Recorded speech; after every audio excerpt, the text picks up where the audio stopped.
സ്വർഗത്തെ തരുന്നവനേ, അങ്ങേ ഞാൻ ആരാധിക്കും. കരങ്ങളെ വീശി ഒന്ന് ചേർന്ന് പാടാം. ഹല്ലേലൂയ ഹല്ലേലൂയ ഹല്ലേലൂയ ആമേൻ. ഹല്ലേലൂയ ഹല്ലേലൂയ ഹല്ലേലൂയ ആമേൻ. യേശുവേ നന്ദി. ഹല്ലേലൂയ പരിശുദ്ധ പരമ ദിവ്യകാരുണ്യത്തിന് നീരവും ആരാധനയും സ്തുതിയും പുകഴ്ചയും ഉണ്ടായിരിക്കട്ടെ. പരിശുദ്ധ പരമ ദിവ്യകാരുണ്യത്തിന് നീരവും ആരാധനയും സ്തുതിയും പുകഴ്ചയും ഉണ്ടായിരിക്കട്ടെ. പരിശുദ്ധ പരമ ദിവ്യകാരുണ്യത്തിന് നീരവും ആരാധനയും സ്തുതിയും പുകഴ്ചയും ഉണ്ടായിരിക്കട്ടെ. കരങ്ങളെ വീശി ഒന്ന് ചേർന്ന് പാടാം.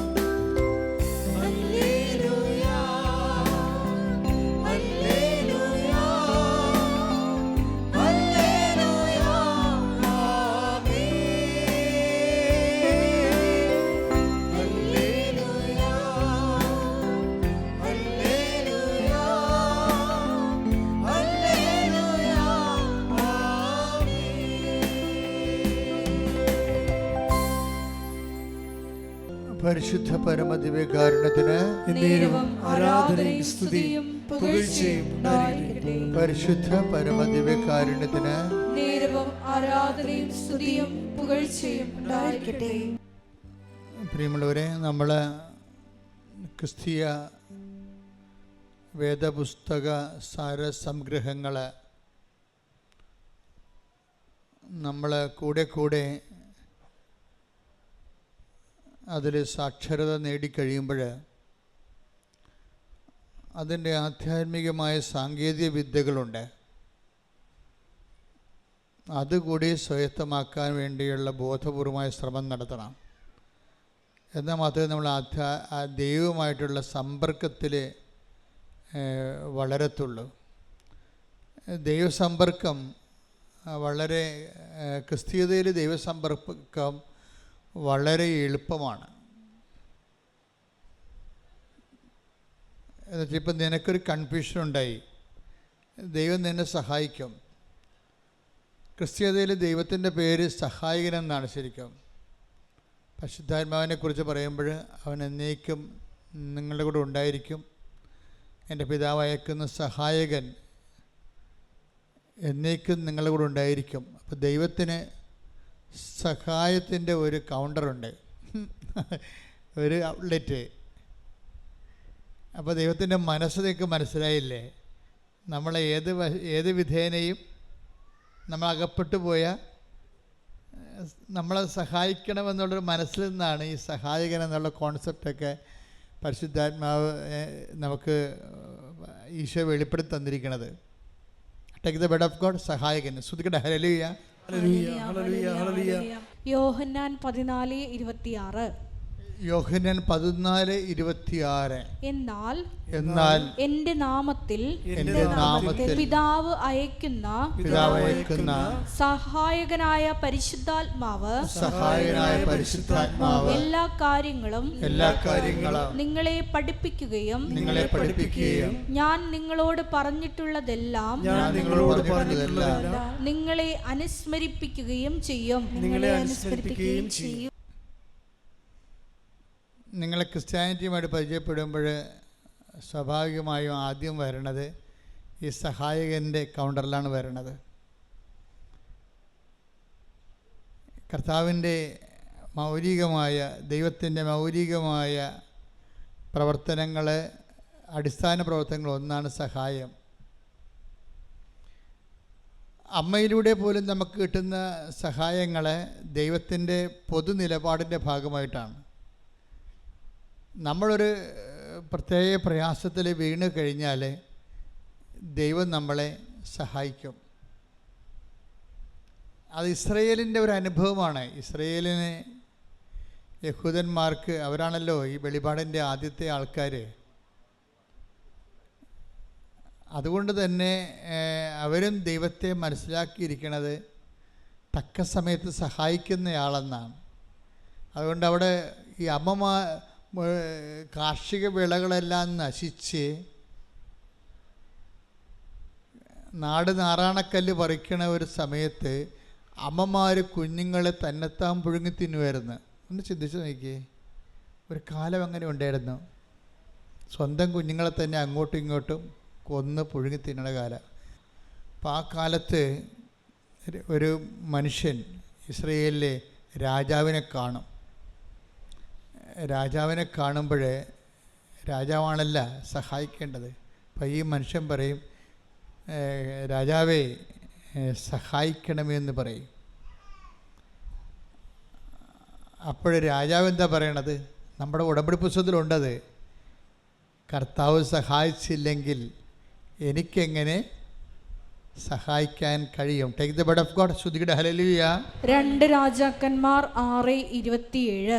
2 രാജാക്കന്മാർ 6:27. അവൻ പറഞ്ഞു കർത്താവ് സഹായിക്കുന്നില്ലെങ്കിൽ. രാജാവ് പറഞ്ഞു, എന്താണ് പറഞ്ഞേ? കർത്താവ് സഹായിക്കുന്നില്ലെങ്കിൽ എനിക്കെങ്ങനെ കഴിയും?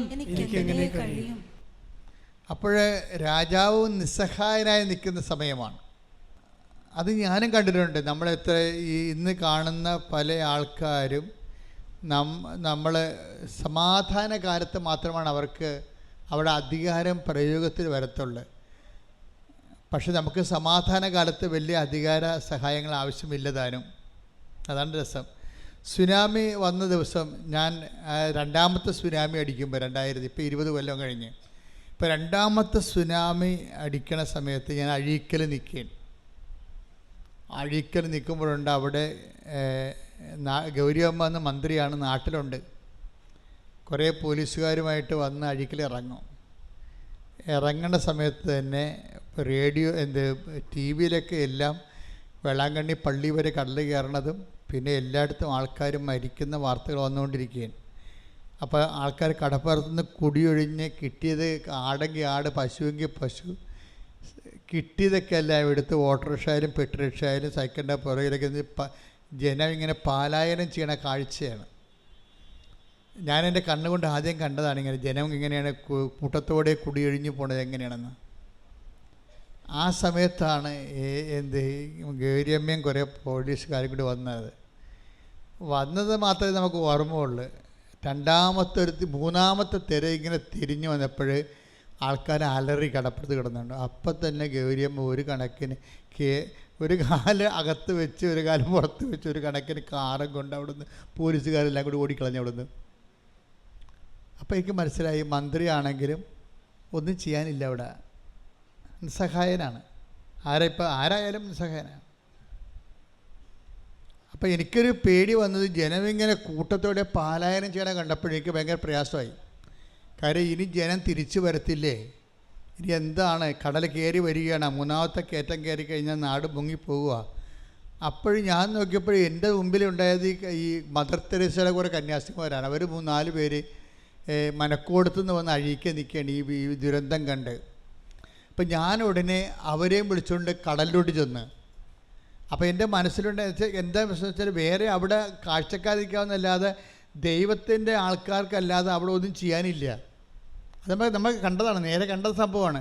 അപ്പം ഞാൻ 4 കന്യാസിമാരെയും വിളിച്ചുകൊണ്ട് കടലിലോട്ട് ചെന്നിട്ട് എന്താ ചെയ്യണമെന്ന് വെച്ചാൽ അവിടെ മുട്ടിയിൽ നിന്നിട്ട് ഇവരുടെ ഈ കന്യാസിമാരുടെ കൈ അപ്പുറത്തും കോർത്ത് പിടിച്ചുകൊണ്ട് ഞങ്ങൾ സ്വർഗസ്ഥനായ പിതാവ് നന്മ നിറഞ്ഞുറയും ചൊല്ലി. എന്നിട്ട് ഞാൻ പറഞ്ഞത് ഒറ്റ കാര്യമേ ഉള്ളൂ, കർത്താവേ, ജോബിൻ്റെ പുസ്തകത്തിൽ എഴുതിയിട്ടുണ്ട്, എന്താണ്? കടലിന് ഓടാമ്പൽ വെച്ചത് നീയാണെന്ന്. നീ ഇന്ന് ഓടാമ്പൽ വെച്ചില്ലെങ്കിൽ ഈ ജനം ഉണ്ടാകത്തില്ല. അതായത് കടലിന് ഓടാമ്പൽ വെക്കുന്നത് കർത്താവാണെന്ന് ജോബിൻ്റെ പുസ്തകത്തിലുള്ളതാണ്. ഈ വചനങ്ങൾ പഠിക്കുന്നതിൻ്റെ ഉദ്ദേശം തക്ക സമയത്ത് നമുക്കത് പ്രയോഗിക്കാൻ വേണ്ടിയാണ്. എൻ്റെ മനസ്സിൽ പരിശുദ്ധാത്മാവ് എൻ്റെ ഒരു സഹായം തന്നതാണ്. എന്താണ്? ഈ വചനം ഓർക്കടാ, ഈ വചനം ഓർത്ത് പ്രാർത്ഥിക്കാൻ പറഞ്ഞു. ആ വചനം ഞാൻ ഓർത്തപ്പോഴേ അത് സഹായമാണ് ശരിക്കും. പരിശുദ്ധാത്മാവിൻ്റെ വചനം ഓർപ്പിച്ചു തരുമെന്നാണ് പറഞ്ഞത്. എന്താണ്? ഞാൻ പഠിപ്പിച്ചിട്ടുള്ള നിങ്ങളെ അനുസ്മരിപ്പിക്കുകയും ചെയ്യും. Take the word of God. ശ്രുതികട hallelujah. Hallelujah hallelujah hallelujah Yohannan 14:26. Yohannan 14:26 എന്ന് പറഞ്ഞ എന്നാൽ എന്റെ നാമത്തിൽ പിതാവ് അയക്കുന്ന സഹായകനായ പരിശുദ്ധാത്മാവ് എല്ലാ കാര്യങ്ങളും നിങ്ങളെ പഠിപ്പിക്കുകയും ഞാൻ നിങ്ങളോട് പറഞ്ഞിട്ടുള്ളതെല്ലാം നിങ്ങളെ അനുസ്മരിപ്പിക്കുകയും ചെയ്യും. അപ്പൊ ഈ അനുസ്മരണ ഒരു സഹായമായിട്ടാണ് അവിടെ വെളിപാട് കൊള്ളണത്. നിങ്ങൾക്ക് തക്ക സമയത്ത് പ്രാർത്ഥിക്കാൻ വചനങ്ങൾ വേണം. കാര്യം നമ്മൾ വായിത്തൊന്നേ വിളിച്ച് പ്രാർത്ഥിക്കണ പോലെ അല്ല വചനം പ്രാർത്ഥിക്കണത്. വചനം പ്രാർത്ഥിക്കുമ്പോൾ വചനത്തിലുള്ളത് എല്ലാം ദൈവത്തിൻ്റെ വാഗ്ദാനങ്ങളാണുള്ളത്. അപ്പോൾ ഞാൻ നിങ്ങളെ അനുസ്മരിപ്പിക്കുമെന്ന് പറഞ്ഞു കഴിഞ്ഞാൽ വാഗ്ദാനമാണത്. നമ്മളെപ്പോഴും ദൈവവചനം പറഞ്ഞ് പ്രാർത്ഥിക്കുമ്പോഴുള്ള ഗുണമെന്ന് പറയുന്നത് ദൈവവചനത്തിൽ അതിൻ്റെ പ്രൊവിഷനുണ്ട്. എന്താണ് നിനക്ക് കിട്ടണമെന്നറിയാം. നമുക്കൊരു വാഗ്ദാനം തന്നിട്ടുണ്ട്. അപ്പോൾ നിങ്ങളോട് അരമണിക്കൂർ വചനം വായിക്കാൻ പറഞ്ഞിട്ടില്ലേ? അരമണിക്കൂർ എന്ന് പറയുമ്പോൾ ഈ അരമണിക്കൂർ ഇങ്ങനെ നിങ്ങൾ നോവൽ വായിക്കണ പോലെ വായിച്ചു പോകാനല്ല ഞാൻ ഉദ്ദേശിക്കുന്നത്. നിങ്ങളൊരു 5 മിനിറ്റ് വായിച്ചിട്ട് അത് തന്നെ ആവർത്തിച്ച് വായിക്കണം. പിടികിട്ടിയ 5 മിനിറ്റ് വായിക്കണം. വായിച്ചിട്ട് പിന്നെ എന്ത് ചെയ്യണം? ആവർത്തിച്ച് വായിക്കണം. ആവർത്തിച്ച് വായിക്കുമ്പോൾ ഏതെങ്കിലും ഒരു വചനത്തിൽ നിങ്ങൾക്ക് അനോയിൻറ്റിങ് കിട്ടും. വചനത്തിൽ അങ്ങനെ ഒരു പ്രശ്നമുണ്ട്. ഇപ്പോൾ ഒരു 5-8-10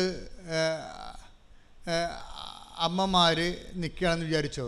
അപ്പോൾ നമ്മൾ പെറ്റ നമ്മുടെ കുഞ്ഞ് ഇങ്ങനെ വരുമ്പോൾ എല്ലാ അമ്മമാരെയും നോക്കും. എന്നിട്ട് ആ കൊച്ചിൻ്റെ അമ്മയെ കാണുമ്പോഴാണ് ആ കൊച്ചിങ്ങനെ കൈ പൊക്കണത്. അപ്പോൾ ഉടനെ അമ്മ വാരിയെടുക്കും അതിനെ. അതുപോലെ ചില വചനങ്ങൾക്ക് നമ്മളെ കാണുമ്പോൾ അഭിഷേകം ഉണ്ടാകും. നമ്മൾക്കതിൻ്റെ അഭിഷേകം കിട്ടും. ഉടനെ ആ വചനം നമ്മൾ പറയും അത് കാണാതെ പഠിക്കാൻ പറയും. ആ വചനം കാണാതെ പഠിക്കാൻ പറയും. അങ്ങനെ വചനം പഠിക്കണത്. അല്ല ഞാൻ വചനപ്പെട്ടിന്ന് എടുത്തിട്ട് കുറേ വചനം കാണാതെ പഠിച്ചേക്കാം. അല്ലെങ്കിൽ ഞാൻ വചനം വായിക്കുമ്പോൾ അങ്ങോട്ട് വായിച്ച് പോയേക്കാം. അങ്ങനെ വായിച്ചാൽ നിങ്ങൾ അങ്ങനെ വായിച്ച് പോയിക്കൊള്ളൂ. എവിടെ പോകണം നമുക്ക് ആർക്ക് അവർ പിടിയും കിട്ടത്തില്ല. എങ്ങോട്ടാണ് പോകണമെന്ന് അറിയാൻ പറ്റത്തില്ല. വായിച്ച് പോകാനല്ല നോക്കേണ്ടത്. വചനം 5 മിനിറ്റ് എടുത്തിട്ട് അരമണിക്കൂർ 5 മിനിറ്റ് എടുത്തിട്ട് ആ വചനം റിപ്പീറ്റ് ചെയ്ത് വായിക്കണം. ആവർത്തിച്ച് വായിക്കണം. കാരണം ഞാൻ ദൈവവുമായിട്ട് ഇടപഴകുകയാണെന്നുള്ള ബോധം ഉണ്ടാകണം. അല്ലാതെ ഒരു പുസ്തകം വായിക്കണം തോന്നരുത്. നമുക്ക് പത്രം വായിക്കാം, പുസ്തകം വായിക്കാം, അല്ലേ, പലതും വായിക്കാം. അപ്പോൾ അതുപോലെ ഒരു ബൈബിളും വായിക്കാം. അങ്ങനെ വായിച്ച അഭിഷേകം ഉണ്ടാകത്തില്ല. ഞാൻ എൻ്റെ ദൈവത്തിൻ്റെ ദൈവത്തോട് ഇത് വാക്കുകൾ കേട്ടുകൊണ്ടിരിക്കുകയാണ്. വായിക്കുമ്പോൾ ഞാൻ കേട്ടുകൊണ്ടിരിക്കുകയാണ്. ഞാൻ ദൈവത്തെ കേൾക്കുകയാണ് എന്ന് പറയുമ്പോൾ ഭക്തി തോന്നണം, ഭക്തി ഉണ്ടാകും, അല്ലേ? ഞാൻ ദൈവത്തെ കേൾക്കുകയാണ്, അല്ലെങ്കിൽ ദൈവം എന്നോട് സംസാരിക്കുകയാണ് എന്ന് നമുക്കൊരു ബോധത്തിൽ വേണം വചനം വായിക്കാൻ. 5 മിനിറ്റ് വായിച്ചിട്ട് പിന്നെ റിപ്പറ്റീഷൻ ആയിരിക്കണം അതിൻ്റെ. അങ്ങനെ റിപ്പറ്റീഷൻ ആയി കഴിഞ്ഞാൽ ഈ നമ്മൾ ആവർത്തിക്കുന്ന ഏതെങ്കിലും വചനത്തിൽ വെച്ച് നമുക്ക് ഒരു അഭിഷേകം ഉണ്ടാകും. അത് നമ്മുടെ മനസ്സിലിങ്ങനെ തങ്ങി നിൽക്കും. എന്നിട്ട് തങ്ങി നിന്നിട്ട് അതിങ്ങനെ അബീസിലേക്ക് പോകും. ചില സമയത്ത് അബീസിലേക്ക് പോയാലും അതിൻ്റെ കോഡ് അടിച്ചാൽ നമുക്കറിയാമല്ലോ, സെർവറിലേക്ക് നമ്മുടെ മാറ്റർ മൊബൈലിൽ സെർവറിലേക്ക് പോയാലും ശരി, നമ്മളതിൻ്റെ കോഡ് അടിച്ചു കഴിഞ്ഞാൽ ഉടനെ അത് തിരിച്ചു വരും, ഇല്ലേ? എന്ത് വീഡിയോ ആണെങ്കിലും നമ്മളതിൻ്റെ കോഡ് അടിച്ച് കൊടുത്താൽ മതി. ഇതുപോലെയാണ് വചനം വായിച്ചാൽ ഒരു പ്രശ്നം ഉണ്ടായിക്കഴിയുമ്പോൾ പരിശുദ്ധാത്മാവ് നമ്മളെ സഹായിക്കും. ഈ പ്രശ്നത്തിന് ഈ വചനം വെച്ചാണ് പ്രാർത്ഥിക്കേണ്ടത്. അല്ലെങ്കിൽ നമ്മൾ വായി തോന്നണ പോലെ ഈ സ്വയം പ്രേരിത പ്രാർത്ഥന പോലെ വായി തോന്നണ കോതൊക്കെ പാട്ട് പോലെ എന്തെങ്കിലുമൊക്കെ പറഞ്ഞുകൊണ്ടിരിക്കും. അതല്ല, അത് മനുഷ്യൻ്റെ വചനമാണ്. പലപ്പോഴും ദൈവത്തോട് ഇടപെടുമ്പോൾ ദൈവത്തിൻ്റെ വചനം തന്നെയാണ് നമ്മൾ പറഞ്ഞ് പ്രാർത്ഥിക്കേണ്ടത്. നമുക്ക് ചിലപ്പോൾ നമ്പറൊന്നും അറിയാൻ പറ്റത്തില്ല, പക്ഷേ ദൈവാംശം അതിലുണ്ടാകണം. ഇപ്പം ഞാനെന്താ പറഞ്ഞത്? കർത്താവേ, ജോബിൻ്റെ പുസ്തകത്തിൽ എഴുതിയിട്ടുണ്ട്, എന്താണ്? കടലിന് ഓടാമ്പൽ വെച്ചത് അങ്ങാണെന്ന്. കർത്താവ്, ആ ഓടാമ്പൽ ഊരിപ്പോയിട്ടുണ്ടെങ്കിൽ അതിനെ അങ്ങ് തന്നെ അടച്ചു വെക്കണം. ഈ ജനങ്ങളുടെ ജീവൻ രക്ഷിക്കണം. കാരണം ജനങ്ങൾക്ക് വേണ്ടി നമ്മൾ മധ്യസ്ഥം വഹിക്കാൻ അവിടെ അതിന് ശേഷം പിന്നീട് കടൽ ശാന്തമാകുമല്ലോ. അതെന്ന് വെച്ചാൽ ഇതുപോലെ തന്നെയാണ് നിങ്ങളുടെ ജീവിതത്തിൽ ഓരോരോ വിഷയത്തിന് പ്രാർത്ഥനകൾ നിങ്ങൾ പറയുമ്പോൾ പരമാവധി നിങ്ങൾ വളർച്ച പ്രാപിക്കണം. വളർച്ച പ്രാപിച്ചിട്ട് ഒന്ന് പ്രാർത്ഥിച്ച്, കർത്താവായ ദൈവമേ, ഓരോരോ വിഷയത്തിന് ആസ്പദമായ വചനങ്ങളെ അനുസ്മരിപ്പിച്ച് തരുവാൻ അഭിഷേകം നൽകണമേ. ഓരോരോ വചനത്തിന് ആസ്പദമായ വചനങ്ങളെ, ഓരോരോ വിഷയത്തിന് ആസ്പദമായ വചനങ്ങളെ അനുസ്മരിപ്പിച്ച് നൽകുവാൻ അഭിഷേകം നൽകണമേ. ശ്രുതികട്ടെ. Hallelujah, hallelujah, hallelujah, hallelujah. യേശുവേ നന്ദി. Hallelujah, hallelujah, hallelujah. ഞങ്ങൾക്ക് അനുസ്മരിപ്പിച്ചു നൽകണമേ. ദൈവം ബേസിക്കായിട്ട് അതിൻ്റെ ദൈവത്തിൻ്റെ ഒരു ചായ്വെന്ന് പറയണത് നമ്മളെ ഏത് വിധേനയും ഏതവസ്ഥയിലും സഹായിക്കാനുള്ള ഒരു മാനസികാവസ്ഥയാണ് ദൈവത്തിനുള്ളത്. അത് പലപ്പോഴായിട്ട് വെളിപ്പെടുത്തുക മാത്രമല്ല, ഇസ്രായേലിൻ്റെ അനുഭവം മാത്രമല്ല. ഇസ്രായേലിൻ്റെ അനുഭവം എന്താ നമ്മൾ വായിച്ചില്ലേ? ഒന്ന് പറഞ്ഞ്, ദൈവം സഹായിച്ചില്ലെങ്കിൽ രാജാവിന് സഹായിക്കാൻ പറ്റുമോ? ഇവിടെ ഒരു പ്രശ്നമുണ്ട്.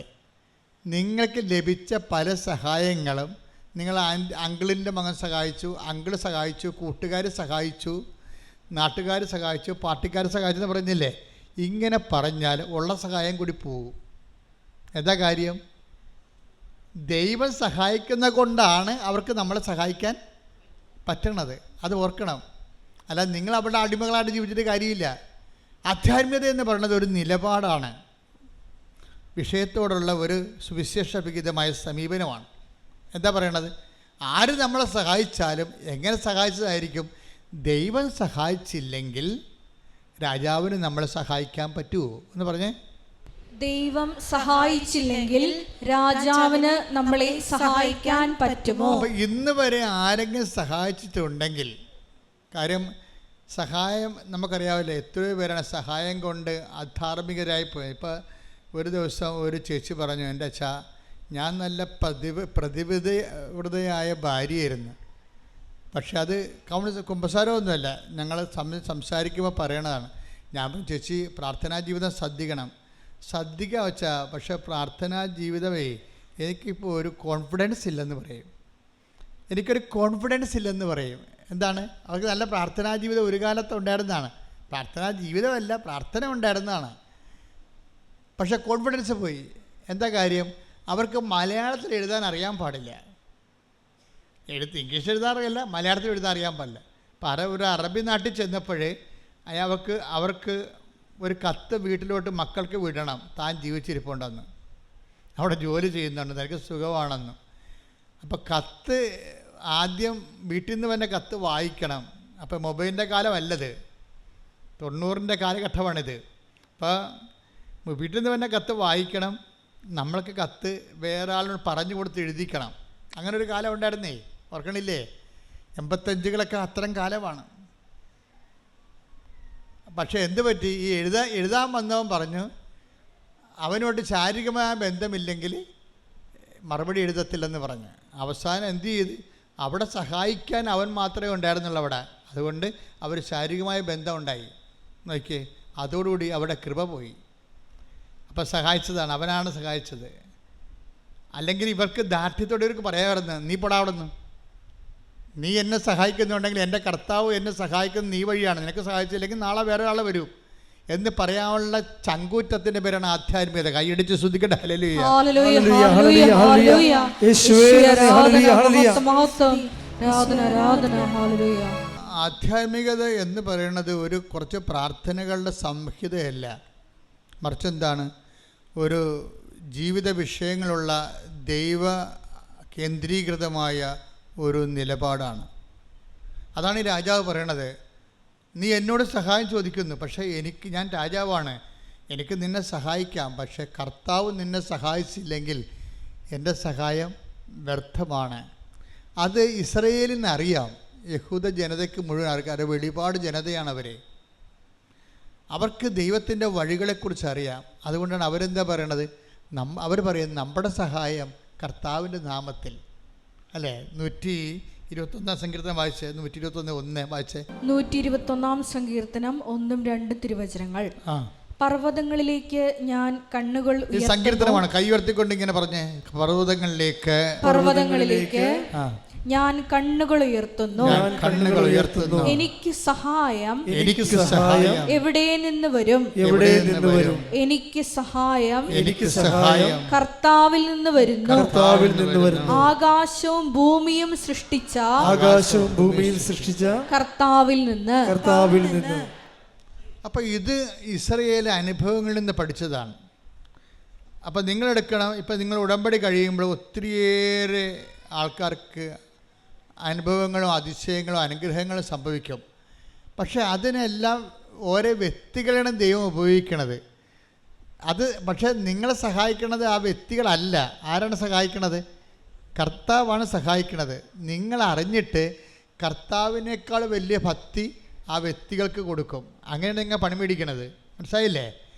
നിങ്ങൾ ഉടമ്പടിയോട് കൂടി ഒത്തിരി പേര് നിങ്ങളെ സഹായിക്കും. ഒരു കാലത്തും ബന്ധമില്ലാത്ത, കണ്ടിട്ട് പോലും ഇല്ലാത്ത ആൾക്കാർ സഹായിക്കും. പക്ഷെ സഹായിക്കണത് എങ്ങനെയാണ്? പക്ഷെ ആ സമയത്ത് എന്താ സംഭവിക്കണത്? കർത്താവാണ് അവരെ നിങ്ങളെ സഹായിക്കണമെന്നുള്ള ബോധം നിങ്ങൾക്ക് ഉണ്ടാകണം. പ്രാർത്ഥിക്കുക. കർത്താവായ ദൈവമേ, ഒരു സഹായം കിട്ടിയതിന്റെ പേരിൽ നിന്നെ മറന്ന് നിന്റെ മഹത്വം സൃഷ്ടിക്കപ്പെട്ട മനുഷ്യന് കൊടുത്തിട്ടുണ്ടെങ്കിൽ എന്റെ ജീവിതത്തിലെ ഞാൻ ആ തിന്മ ആവർത്തിക്കയില്ലെന്ന് പറഞ്ഞുകൊണ്ട് മാപ്പിനായി അപേക്ഷിക്കുന്നു.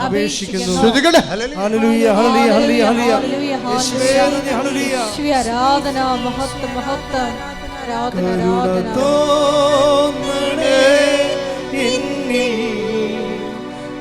അലിവു തോന്നണേ, പാപിയാണു ഞാൻ നാഥ, പാപിയാണു ഞാൻ.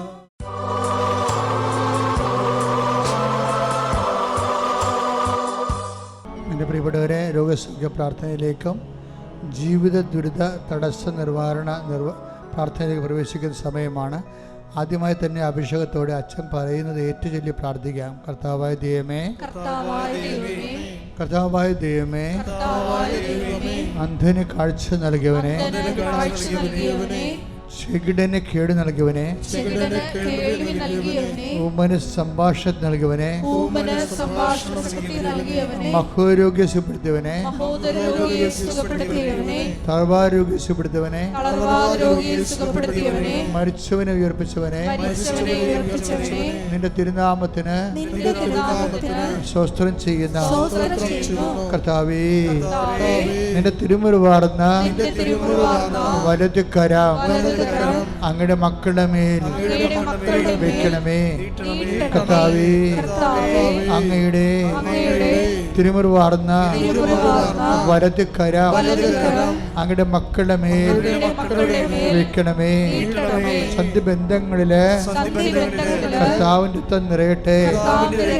മാംസപേശികളില് കർത്താവിന്റെ രക്തം നിറയട്ടെ. രക്തഞരമ്പുകളില് കർത്താവിന്റെ രക്തം നിറയട്ടെ. എല്ലാ കോശങ്ങളും യേശുവിന്റെ നാമത്തില് തുള്ളിച്ചാരട്ടെ. എല്ലാ കോശങ്ങളും ഹല്ലേലൂയ പാടി യേശുവിന്റെ നാമത്തിൽ കുതിച്ചു ചാരട്ടെ. യേശുവിന്റെ നാമത്തിലെ മാരക രോഗങ്ങള്, യേശുവിന്റെ നാമത്തിലെ തീരാവേദികള്, യേശുവിന്റെ നാമത്തിൽ മഹാരോഗങ്ങള്, യേശുവിന്റെ നാമത്തില് മാറിപ്പോകട്ടെ.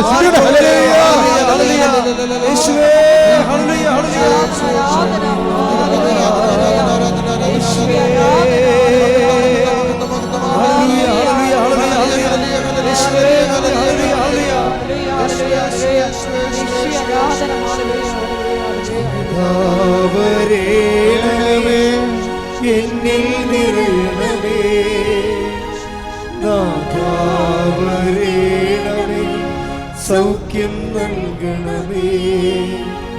നാഥാ വരേണമേ, എന്നിൽ നിറയണമേ. നാഥാ വരേണമേ, സൗഖ്യം നൽകണമേ. പരിശുദ്ധ പരമദിവ്യകാരുണ്യത്തിന് ആരാധനയും സ്തുതിയും പുകഴ്ചയും ഉണ്ടായിരിക്കട്ടെ. എൻ്റെ പ്രിയപ്പെട്ടവരെ, വ്യക്തിപരമായ ആവശ്യങ്ങൾക്ക് വേണ്ടി പ്രാർത്ഥിക്കാനായി മുട്ടേ നിൽക്കുക. നിങ്ങൾ ഉടമ്പടി വെച്ച കാര്യങ്ങൾ, ഉടമ്പടിയിൽ വെക്കാൻ പോകുന്ന കാര്യങ്ങൾ ഇപ്പോൾ പരിശുദ്ധ അമ്മയുടെ മാധ്യസ്ഥത്തിൽ ഓൺലൈനിലുള്ളവർ സമർപ്പിക്കുക.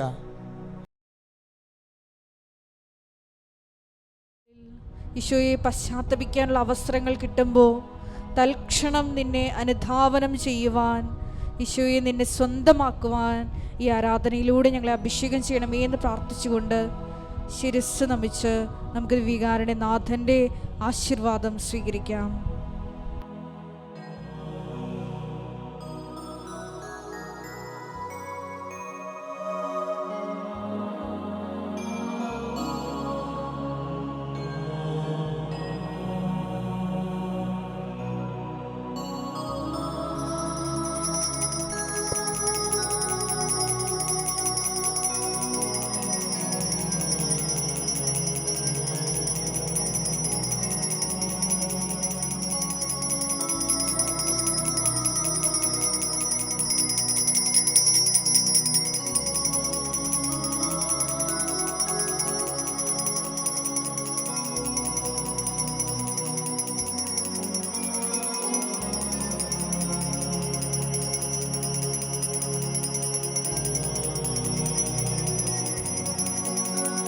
പരിശുദ്ധ പരമമാ ദിവ്യകാരുണ്യമേ,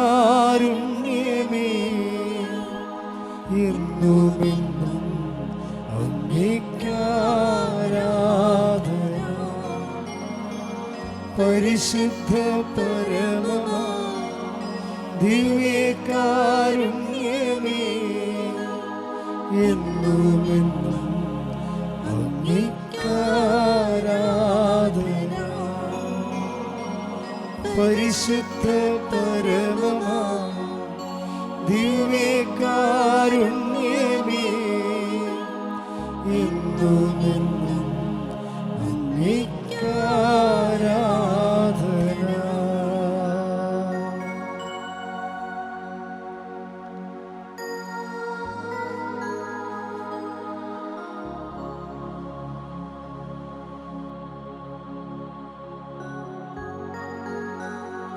പരിശുദ്ധ പരമമാ ദിവ്യ